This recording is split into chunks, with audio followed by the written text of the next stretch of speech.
자, 우리 다 같이 사도신경으로 신앙 고백하겠습니다. 전능하사 천지를 만드신 하나님 아버지를 내가 믿사오며 그 외아들 우리 주 예수 그리스도를 믿사오니 이는 성령으로 잉태하사 동정녀 마리아에게 나시고 본디오 빌라도에게 고난을 받으사 십자가에 못 박혀 죽으시고 장사한 지 사흘 만에 죽은 자 가운데서 다시 살아나시며 하늘에 오르사 전능하신 하나님 우편에 앉아 계시다가 저리로서 산 자와 죽은 자를 심판하러 오시리라. 성령을 믿사오며 거룩한 공예와 성도가 서로 교통하는 것과 죄를 사하여 주시는 것과 몸이 다시 사는 것과 영원히 사는 것을 믿사옵나이다. 아멘. 찬송가 63장입니다. 주가 세상을 다스리니 함께 찬송하겠습니다.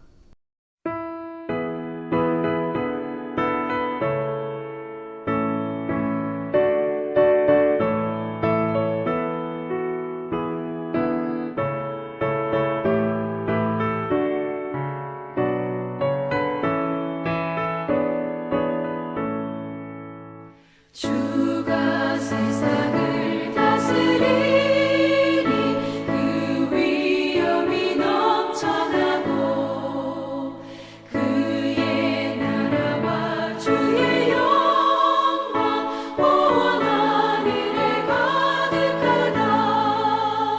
저 흉악한 말 위에 물이 다 멸망케 하시는 주 이 찬양을 주께 드리니 큰 영광을 받으소서. 주가 권능의 손으로서 이 세상을 창조하니 그의 놀라운 창조 솜씨 만 백성이 경탄하네. 저 하늘의 별들도 모두 주 영광을 나타내요. 늘 돌보아 주시는 주께 큰 영광을 돌립니다.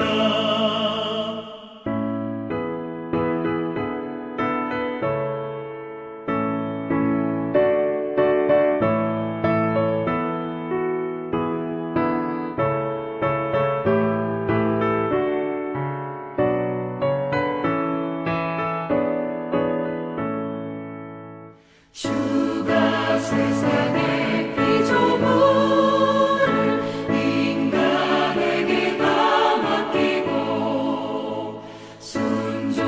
순종하라는 말씀으로 그 권위를 주셨도다. 온 땅 위에 주님의 위엄 늘 넘치며 가득하니 그 나라와 주님의 영광 온 천하에 찬란하다.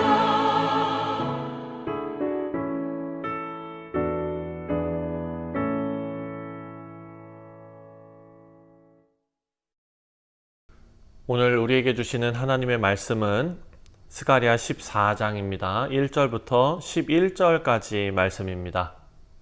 제14장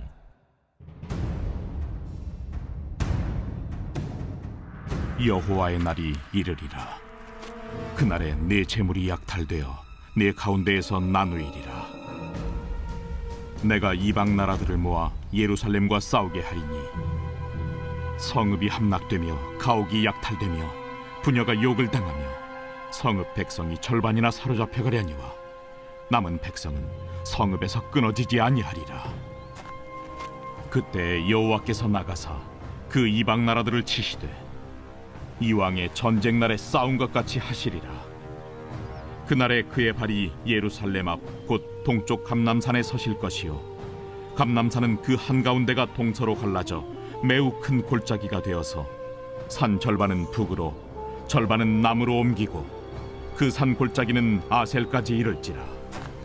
너희가 그 산 골짜기로 도망하되 유다 왕 우시야 때의 지진을 피하여 도망하던 것 같이 하리라. 나의 하나님 여호와께서 임하실 것이요 모든 거룩한 자들이 주와 함께하리라. 그날에는 빛이 없겠고 광명한 것들이 떠날 것이라. 여호와께서 하시는 한 날이 있으리니 낮도 아니요 밤도 아니라 어두워갈 때에 빛이 있으리로다. 그날에 생수가 예루살렘에서 솟아나서 절반은 동해로 절반은 서해로 흐를 것이라. 여름에도 겨울에도 그러하리라. 여호와께서 천하의 왕이 되시리니 그날에는 여호와께서 홀로 한 분이실 것이요 그의 이름이 홀로 하나이실 것이라. 온 땅이 아라바같이 되되 게바에서 예루살렘 남쪽 림몬까지 이를 것이며 예루살렘이 높이 들려 그 본처에 있으리니 베냐민 문에서부터 천문짜리와 성모퉁이 문까지 또 하나넬 망대에서부터 왕의 포도주 짜는 곳까지라. 사람이 그 가운데에 살며 다시는 저주가 있지 아니하리니 예루살렘이 평안히 서리로다.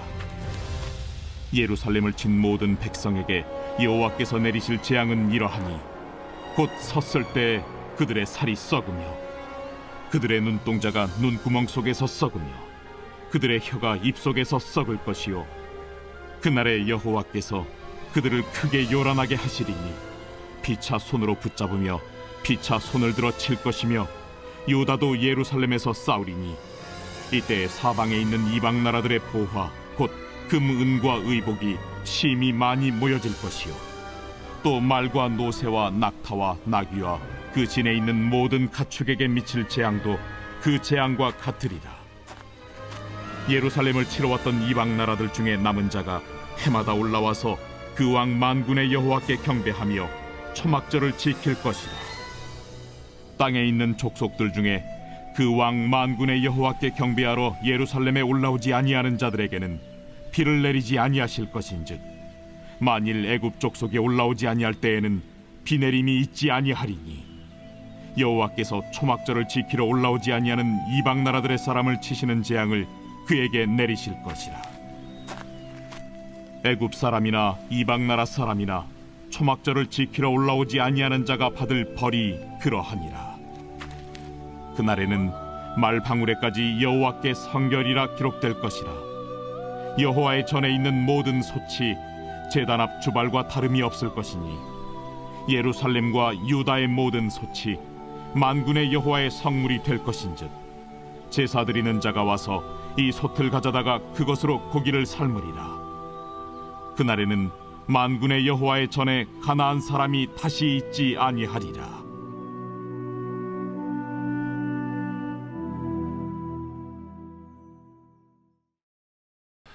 네, 사랑하는 성도님들, 이제 스가랴서도 마지막 장에 들어왔습니다. 오늘 말씀 묵상하고 내일까지 우리가 스가랴서 말씀을 다 끝나게 됩니다.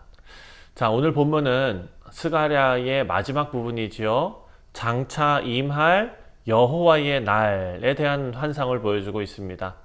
자, 종말론적인 구원 그리고 하나님의 나라의 완성을 바라보게 합니다. 그러니까 우리가 요한계시록 말씀을 묵상하고 또 스가랴 말씀을 묵상하는 게 참 연결이 잘 되어져 있다라는 것을 생각하게 됩니다. 첫 번째 1절부터 2절까지의 말씀을 보면 여호와의 날이 이르리라 라고 말합니다. 1절에 여호와의 날이 이르리라 그날에 내 재물이 약탈되어 내 가운데에서 나누이라. 자, 구약에서 여호와의 날, 이것은 하나님께서 직접 개입하시고 심판하시고 구원하시는 그런 역사를 뒤흔드시는 날로 설명되고 있습니다. 그래서 1절에 보니까 전리품이 내 재물이 약탈되어 내 가운데에서 나누이리라. 전리품이 나눠지고 2절에 보니까 내가 이방 나라들을 모아 예루살렘과 싸우게 하리니 성읍이 함락되며 가옥이 약탈되며 부녀가 욕을 당하며 성읍이 백성이 절반이나 사로잡혀 가려니와 남은 백성은 성읍에서 끊어지지 아니하리라. 자, 열국에 모여서 예루살렘을 치는 장면이 나옵니다. 성읍은 다 함락되고 집은 다 약탈당하고 여인들은 수치를 당하고 백성의 절반이 사로잡혀 간다. 하지만 절반은 남는다 라고 기록합니다. 이 장면은 역사적으로는 그때 당시에 바벨론의 침공 그리고 이후의 전쟁들을 떠올릴 수 있는 그런 사건들입니다. 하지만 이것은 종말론적인 현실을 예표하는 것입니다. 세상의 권세가 교회를 공격하고 하나님의 백성이 교난을 겪고 이런 모든 것을 상징하는 것입니다. 우리 사랑하는 성도님들, 여호와의 날은 우리에게 경각심을 줍니다. 우리는 이 땅에서 평안한 것, 안일한 것, 이런 것만 기대하는 것이 아니라 언제든지 하나님의 심판이 임할 수 있다라는 것을 기억하면서 깨어 있어야 한다라는 것을 우리에게 알려줍니다. 3절부터 7절까지 말씀을 보면 이날은 여호와께서 직접 싸우시는 날이다라는 것을 알려줍니다. 자, 3절입니다. 그때에 여호와께서 나가사 그 이방 나라들을 치시되 이왕의 전쟁의 날에 싸운 것 같이 하시리라. 아멘. 자, 하나님께서 자기 백성을 그냥 내버려 두시는 것이 아니라 친히 나가셔서 대적을 치셨다라고 말합니다. 그리고 4절을 보니까 그날에 그의 발이 예루살렘 앞 곧 동쪽 감람산에 서실 것이요 감람산은 그 한가운데에서 동서로 갈라져 매우 큰 골짜기가 되어 산 절반은 북으로 남은 절반은 남으로 옮기고. 자, 감람산은 예수님께서 마지막 날에 기도하시던 자리죠. 그리고 그곳에서 하늘로 승천하신 자리입니다. 그 산이 동과 서로 갈라져서 골짜기가 생겨서 백성들이 도망갈 길이 열린다라는 것입니다. 이것은 하나님께서 친히 길을 내시고 구원의 통로를 마련하신다라는 상징적인 의미입니다. 어떤 길이 지리적으로 있다라는 게 아니죠. 5절 말씀입니다. 그 산 골짜기는 아셀까지 이르리라. 너희가 그 산 골짜기로 도망하되 유다왕 우시야 때 지진을 피하여 도망하던 것 같이 하리라. 사랑하는 성도님들, 하나님께서 임하실 것이고 모든 거룩한 자들이 주님과 함께 하리라 라고 약속하십니다. 이것은 신약에 예수님께서 다시 오시는 사건을 우리에게 예표로 알려주시는 말씀입니다. 예수님께서 다시 오실 때에 우리 성도들은 영광 중에 주님을 맞이할 것입니다. 그리고 6절과 7절을 보면 독특한 빛이 나옵니다. 그날에 빛이 없겠고 광명한 것들이 떠날 것이라 여호와께서 아시는 한 날이 이르리니 낮도 아니요 밤도 아니라 어두워 갔되 빛이 있으리라. 자, 어두워 갈 때에 빛이 있으리로다.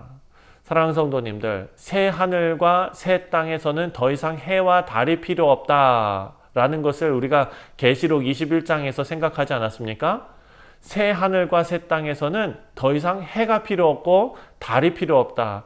이것은 무슨 해와 달과 별들이 없어지는 어떤 천체적인 일이 벌어지는 것이 아니라 하나님 자신이 빛이 되시는 상태를 보여주는 것이죠. 그것이 바로 지금 7절에 나와 있는 말씀입니다.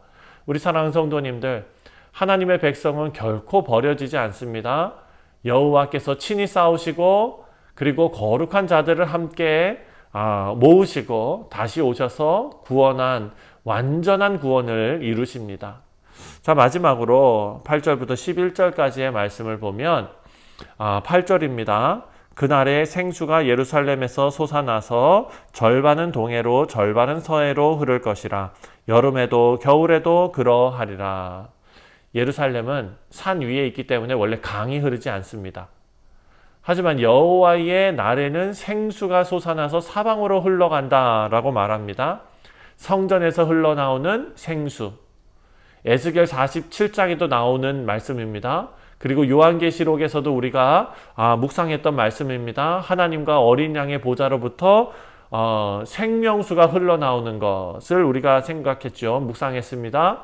여호와의 날은 고난으로 끝나는 것이 아니라 궁극적으로 생명의 충만으로 이어진다라는 것을 알 수 있습니다. 9절입니다. 여호와께서 천하의 왕이 되시리니 그날에는 여호와께서 홀로 한 분이실 것이요 그의 이름이 홀로 하나이실 것이라.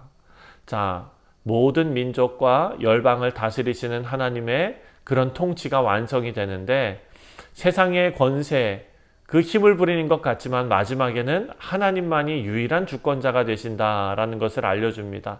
사랑하는 성도님들, 이것은 하나님 나라의 소망입니다.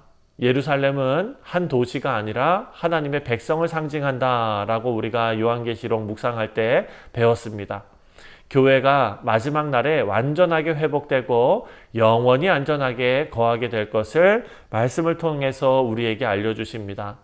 오늘도 우리가 묵상했던 내용들, 첫 번째로 여호와의 날은 심판의 날이지만 우리에게는 구원의 날입니다. 믿는 자에게는 소망의 날이 되는 것입니다. 그리고 하나님께서는 자기 백성들을 절대로 혼자 버려두지 않으신다. 오늘 본문 말씀 보니까 친히 싸우십니다. 친히 길을 내십니다. 구원을 이루십니다. 세 번째로 이해할 수 없는 빛이 나옵니다. 여호와의 날에는 새로운 빛, 생명이 임한다. 해가 필요 없고 달이 필요 없고 이 땅의 어둠과 혼란이 다 지나가고 하나님 자신이 빛과 생명이 되시는 날입니다. 그리고 마지막 날에는 예루살렘이 안전하게 거하게 됩니다. 우리가 안전하게 거하게 됩니다. 하나님께서 친히 보존하시고 완성하십니다. 사랑하는 성도님들, 오늘 우리는 세상 속에서 여전히 영적인 전쟁과 그리고 핍박을 경험하면서 살아갑니다. 하지만 하나님께서는 결코 우리를 그냥 내버려 두지 않으십니다. 결국 주님께서 다시 오셔서 모든 것을 새롭게 하십니다. 예수 우리 왕이시여, 나의 빛이시여, 나의 생명이십니다. 이런 고백이 오늘 우리의 고백이 되기를 바랍니다. 사랑하는 성도님들, 오늘 하루도 여호와의 날, 이 날을 소망하면서 끝까지 믿음을 지키시고 하나님의 백성으로 서는 복된 하루가 되시기를 주님의 이름으로 축원드립니다. 기도하겠습니다. 하나님 아버지 감사합니다. 여호와의 날을 소원하며 기대하며 기다립니다. 하나님, 우리 안에 성령 하나님께서 역사하시고 그리고 살아 역사하시는 그 인도하심을 따라 오늘도 생명의 길을 걸어가 장차 여호와의 날이 임하여 예수님 다시 오실 때에 우리가 기쁨으로 주를 맞는 복된 성도들 다 되게 하여 주옵소서. 감사드리오며 예수님의 이름으로 기도하옵나이다. 아멘. 하늘에 계신 우리 아버지여, 이름이 거룩히 여김을 받으시오며 나라가 임하시오며 뜻이 하늘에서 이루어진 것 같이 땅에서도 이루어지이다. 오늘 우리에게 일용할 양식을 주시옵고 우리가 우리에게 죄 지은 자를 사하여 준 것 같이 우리 죄를 사하여 주시옵고 우리를 시험에 들게 하지 마시옵고 다만 악에서 구하시옵소서. 나라와 권세와 영광이 아버지께 영원히 있사옵나이다. 아멘. 네, 사랑하는 성도님들, 오늘 목요일은 우리가 함께 신앙생활하고 있는 우리 귀한 성도님들을 위해서 기도하는 날입니다. 우리 교우들의 사업과 직장과 가정과 학업을 위해서 기도해 주시고 하나님께서 우리 성도들 강건하게 지켜주시도록 함께 기도하겠습니다.